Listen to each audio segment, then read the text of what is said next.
Assalamualaikum Bapak Fandi. Waalaikumsalam warahmatullahi wabarakatuh. Gimana kabarnya? Alhamdulillah baik Pak. Jadi Bapak pada pagi hari ini akan melakukan coaching Iya Pak. dengan siapa? Dengan Bapak Ahmad Syahid Pak. Bapak Ahmad Syahid ya. Iya.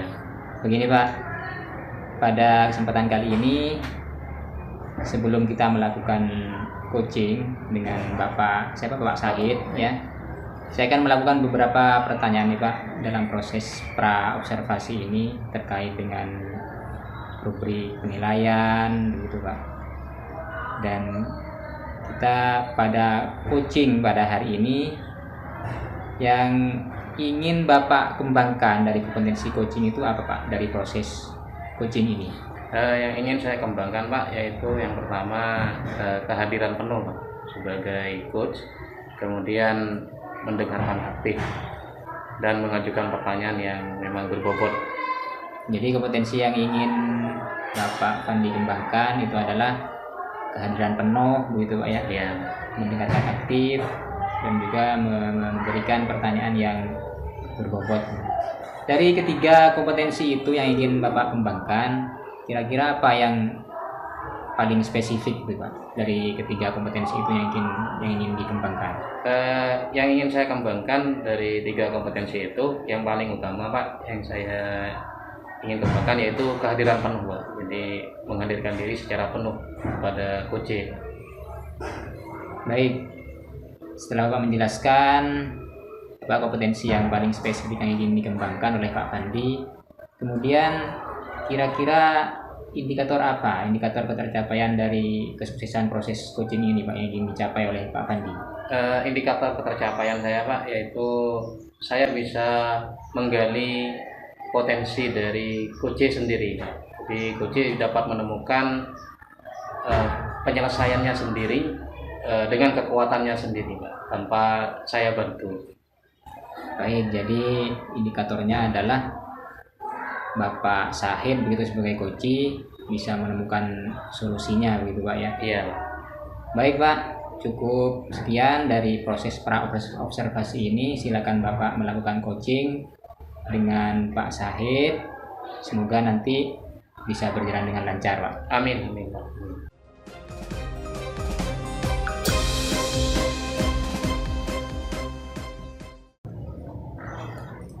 Waalaikumsalam warahmatullahi wabarakatuh. Ini Bapak. Ya, mari duduk Pak, saya duduk. Mari duduk Pak. Mohon maaf Pak Fandi mengganggu waktunya Bapak. Iya, enggak apa-apa Pak. Ya. Mungkin ada hal yang bisa saya bantu Pak. Sebelumnya terima kasih Bapak. Bapak ada waktu kosong hari ini. Kebetulan ini lagi nyantai Pak dengan Pak Mendor ini Pak. Baik, terima kasih Bapak. Begini Pak, saya ingin curhat sama Bapak. Ya, boleh. Terkait permasalahannya saya Pak. Saya kemarin nggak tahu Pak, siswa saya ini nilainya rendah Pak. Saya pikir saya merasa gagal di situ Pak. Jadi Pak Syahid ini merasa gagal karena siswanya rendah gitu Pak. Iya, Ya. nilainya rendah Pak. Mungkin Nilainya. agak spesifik lagi Pak gagalnya murid Pak Syahid ini. Kenapa kok bisa gagal? Gagalnya ini gagal seperti apa Pak mungkin? Baik, begini Pak Fandi, saya sudah kemarin kan siswa dari kelas 10 naik ke kelas 11. Saya tentunya sudah melakukan ujian akhir semester Pak ya, ujian akhir semester itu. Nah pas di situ juga sudah muncul nilainya, sudah saya analisis. Nah ternyata banyak siswa saya yang belum KKM Pak. Ya, padahal saya sudah merasa dari hampirlah 1 tahun itu saya sudah ngasih materinya, saya sudah memberikan, intinya sudah menjelaskan secara keseluruhan lah, secara detail. Bahkan saya juga sudah menanyakan kepada siswa saya, ada yang belum dipahami seperti itu ketika waktu pembelajaran. Namun siswa saya ini tidak ada yang acungkan tangan, sehingga saya merasa kalau siswa saya sudah paham sama materi tersebut. Nah ujung-ujungnya Pak, nilainya ini ketika pas ujian belum nyampe KKM Pak. Jadi saya merasa gagal Pak, kurang semangat lagi untuk mengajar seperti itu. Oh, iya. Jadi karena murid Pak Said ini dikatakan gagalnya karena eh, tidak pernah bertanya gitu Pak ya. Iya. Jadi tidak pernah bertanya kalau pelajarannya. Dan nilainya Nilainya rendah KKM, gitu Pak, ya. iya, kurang KKM. Jadi gini Pak Said, sebelum kita lanjut gitu ya, mungkin Pak Said, tujuan Pak Said ini menemui saya gitu ya, kira-kira tujuannya apa Pak Said? Apa tujuan Pak Said menemui saya? Biar lebih spesifik Pak. Yang pertama tentunya saya ingin pengen dikucing lah, intinya seperti itu Pak. Untuk apa ya yang tidak ada, yang selama ini belum saya lakukan, mungkin nantinya bisa saya lakukan seperti itu Pak, dengan arahannya Pak Fandi. Makanya saya minta waktunya Pak Fandi untuk memberikan arahan seperti apa dan pekerjaan saya sudah benar apa belum, seperti itu Pak. Baik, ya. Baik Pak Said, tadi tujuannya biar Pak Said menemukan hal yang baik lah ya dari segi anak-anak. Nah, dari kegagalan anak-anak tadi, apakah Pak Said pernah mengidentifikasi anak-anak itu kenapa bisa gagal? Oh iya ya Pak ya, memang ini tidak saya pikirkan sebelumnya gitu ya. Makanya saya alhamdulillah sekali saya bisa ada waktu dengan Pak Fandi hari ini bisa ngobrol. Saya belum melakukan diagnostik Pak. Apakah karena itu Pak ya akhirnya membuat siswa saya ini memperoleh nilai yang rendah dengan caranya saya mengajar tidak sesuai dengan gaya belajar mereka. Apakah seperti itu? Saya mungkin tidak terpikirkan Pak sebelumnya ini Pak. Ya. Jadi Pak Said ingin melakukan diagnostik awal dulu ya, Iya. biar tahu murid. Nah, selain diagnostik Pak, mungkin ada identifikasi lain? Mungkin dengan nanti ketika saya sudah melakukan diagnostik, saya pastinya akan memperoleh data-data dari siswa saya, gaya belajarnya Pak, gaya belajarnya mana yang masuk gaya belajar audiovisual, visual dan kinestetik. Tentunya saya harus menyiapkan metode-metode yang sesuai Pak dengan materi, dengan gaya belajar mereka lah, ini seperti itu. Bagaimana caranya Pak Said mengidentifikasi diagnostik awal itu tadi? Pastinya saya harus melakukan kayak semacam memberikan angket untuk mengetahui gaya belajarnya mereka. Ketika saya sudah mengetahui gaya belajar mereka dari angket tersebut, oh anak ini memiliki tipe belajar visual misalnya. Oleh sebab itu saya harus menyiapkan metode yang sesuai dengan itu. Intinya pembelajaran berdiferensiasi ini menurut saya sangat penting Pak, untuk sesuai dengan kebutuhan siswa tersebut itu Pak. Ya. Mungkin mau minum dulu Pak Said? Baik Bapak, terima kasih. Langsung. Biar Terima kasih ya Pak. Biar lebih rileks ya, kita minum dulu ya. Pak Said. Nah, tadi Pak Said sudah ingin melakukan diagnostik awal, kemudian menyebarkan angket gitu ya ke para murid biar ketahuan lah. Nah, kira-kira butuh waktu berapa lama Pak Said untuk menyebarkan angket ini agar ketahuan lah mana anak yang bisa dan mana anak yang tidak bisa?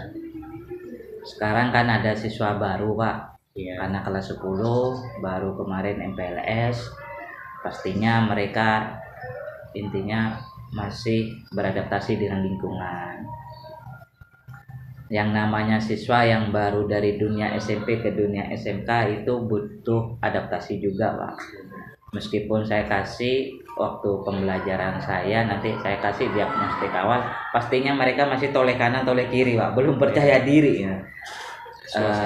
Ya, dengan hal itu saya sudah mengantongi nih dari awal, sudah mengantongi, misalnya sudah mengantongi diagnostik awalnya, namun tidak menutup kemungkinan saya sudah menyediakan metode pembelajaran, media pembelajaran sudah sesuai.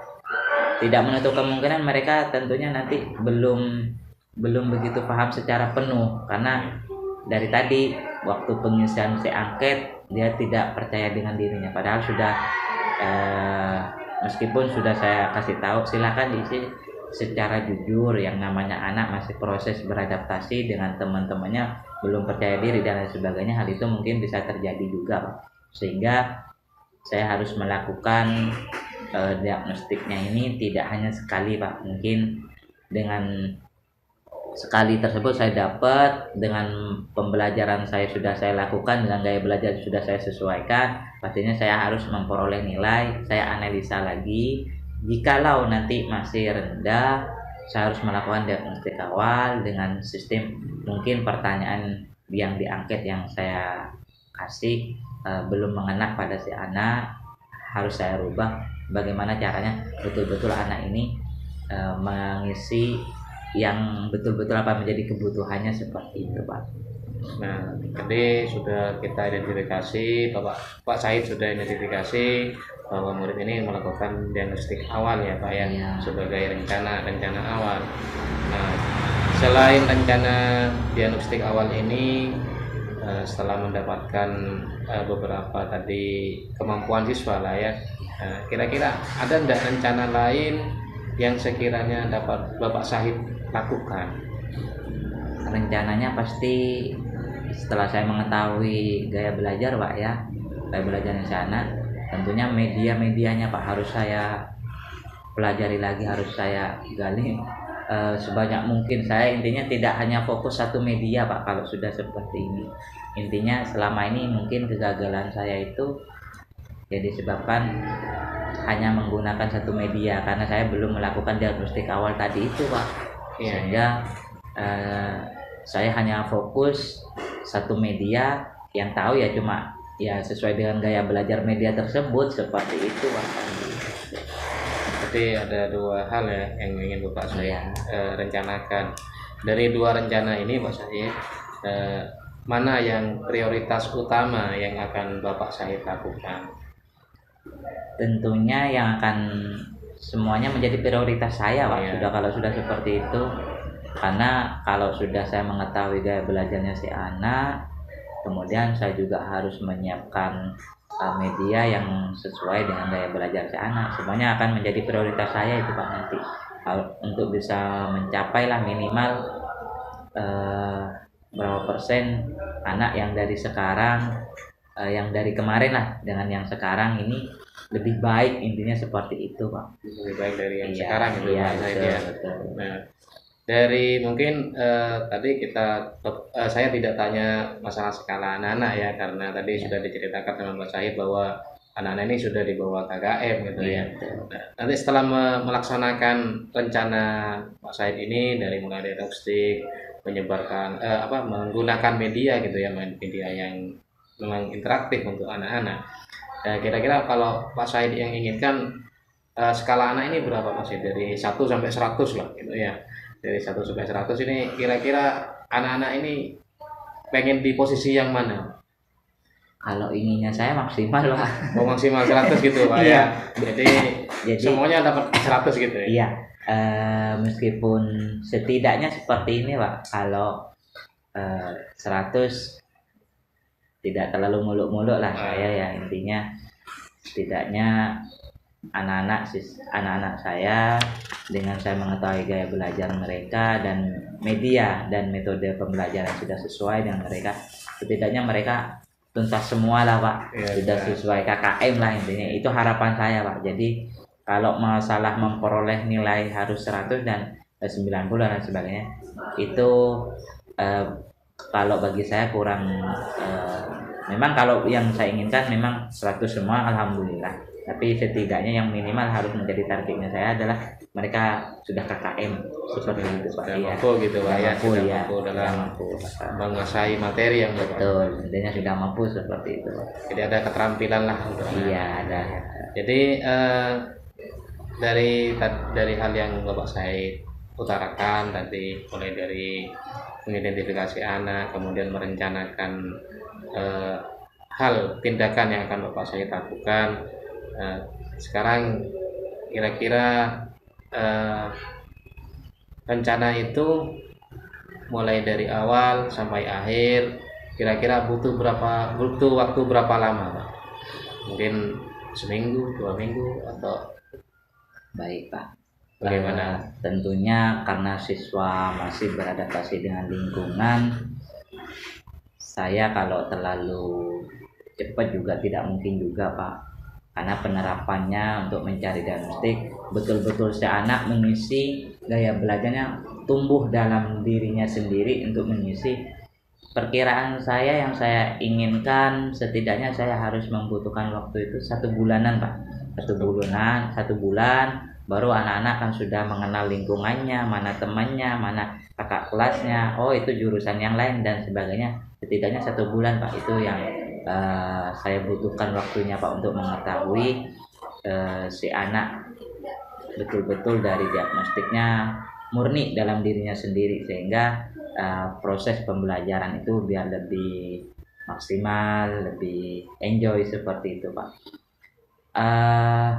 Selain itu mungkin nanti selain media dan lain sebagainya, saya juga akan ngasih ice breaking Pak, biar anak-anak tidak bosan Pak, dalam segi biar fokus secara seluruhnya, biar anak-anak ketika bosan meskipun dengan media kayak apapun, tapi kalau anak bosan ya tetap bosan, sehingga harus saya kasih ice breaking mainan lah biar anak-anak happy dulu. Ketika anak sudah senang, pastinya pembelajaran itu akan semakin lebih fokus lagi seperti itu. Dapat pencerahan gitu Dapat ya. pencerahan, betul.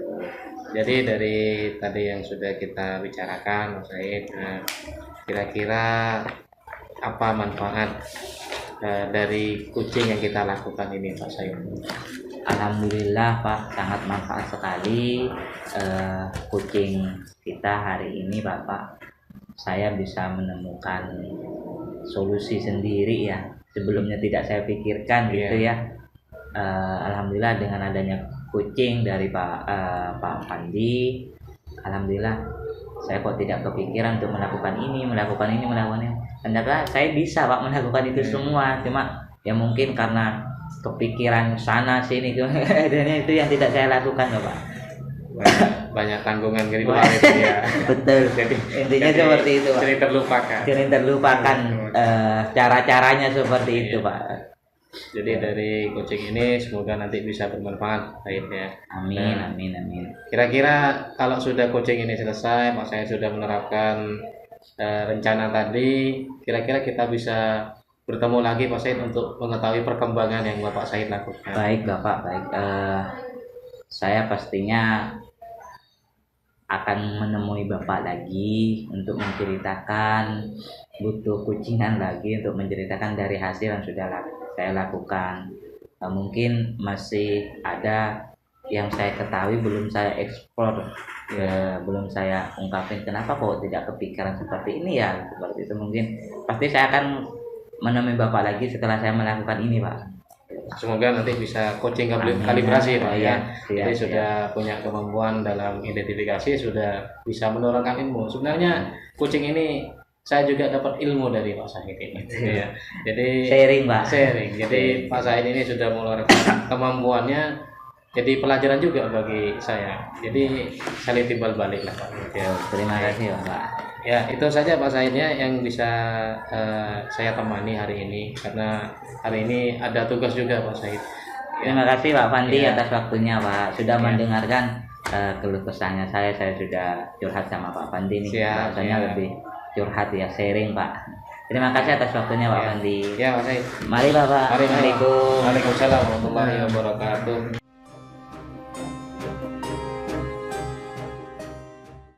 Baik Bapak Fandi. Ya, Bapak Fandi tadi sudah melakukan coaching ya dengan Bapak Said.